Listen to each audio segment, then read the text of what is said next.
Wave speed is a value that is occasionally available from the pipe manufacturer. If it is not available, the best way to obtain a wave speed value is with the wave speed tool built into the Surge model. This is under the Tools menu.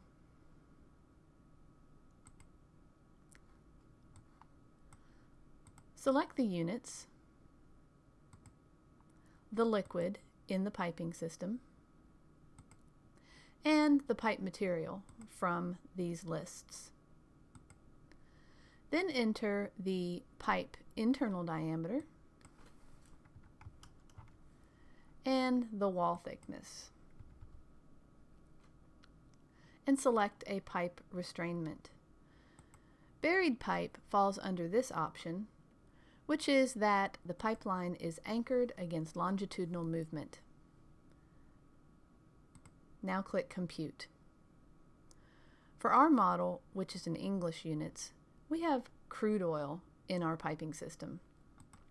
So we are going to select the liquid, but crude oil is not in our list. So we will select Other. We will enter a bulk modulus in gigapounds per feet squared,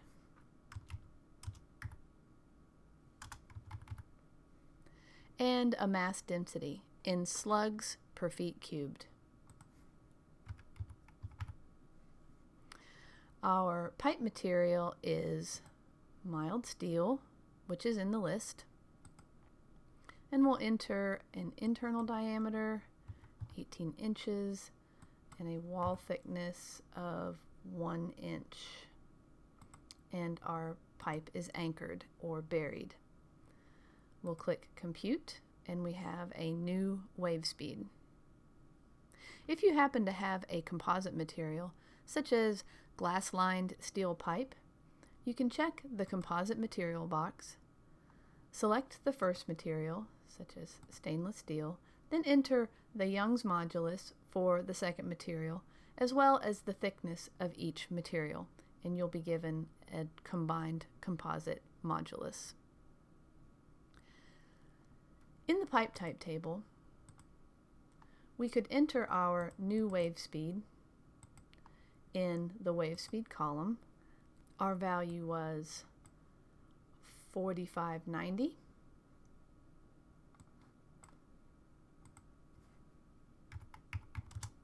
There is also an advanced feature for calculating a wave speed for each individual pipe type based on Young's modulus. This is entered in pounds per feet squared instead of gigapounds like the tool. So we might have a value of something like 2 billion.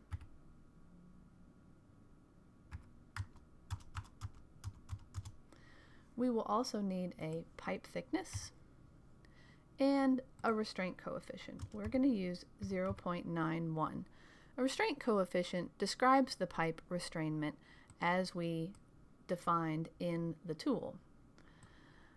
This is discussed in Dr. A.R.D. Thorley's book, Fluid Transients in Pipeline Systems, but it can default to a value of 1 if unknown. Also required in order to calculate the wave speed is a bulk modulus. This is defined under Settings, Surge 1. This is entered in pounds per feet squared.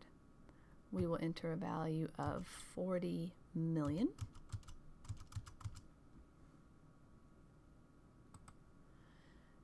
And now our wave speed is defined.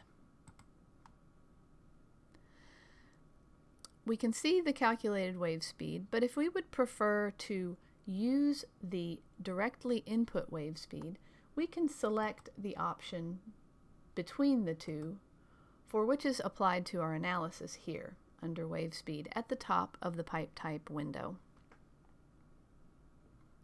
Next, we'll discuss the automatic wave speed adjustment, which is a default setting for surge analysis. But in order to fully understand the concept, we must first explain what length accuracy is.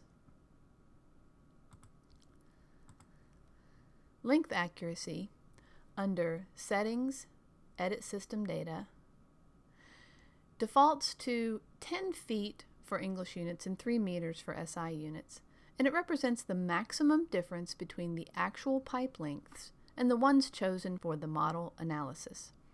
Pipe lengths in the model must be adjusted so that the pressure wave will traverse a pipe in a time that is an exact integer multiple of the computational time increment. We can see how many travel increments are assigned to each pipe in the report under line segment data. The pipe we were just looking at between J1 and the surge tank has 3 travel increments. The maximum difference between the adjusted pipe lengths in the model and the actual system is usually length accuracy divided by 2. This does not hold for pipes which are shorter than the length accuracy. A pipe which is 5 feet long with a length accuracy of 10 feet, the adjusted length will be 10 feet. It is important, therefore, for the length accuracy to be similar in value to the length of the smaller pipes in the model. Keep in mind, however, lowering the length accuracy value can significantly increase computational time. Wave speed adjustment is affected by the length accuracy. Again, wave speed adjustment is a default setting under Settings, Surge Analysis Options, and the box is going to be checked by default. With this setting, the wave speed is only adjusted for any pipes that are shorter than the length accuracy. The pipe length is increased and the wave speed is decreased by the same percentage. For example, if the length accuracy is 40 feet and there is a 10-foot pipe, without wave speed adjustment, the length would be adjusted to 40 feet with the same wave speed, say 4,000 feet per second. If the wave speed adjustment is used, the length would be increased by 50% to, say, 20 feet, and the wave speed decreased by 50% to 2,000 feet per second. So the wave travel time would be 1 time increment. In our model, we can see the adjusted wave speed values in the line segment data portion of the report. This pipe here is a short pipe between the pump and the check valve, and we can see the adjusted wave speed is significantly reduced.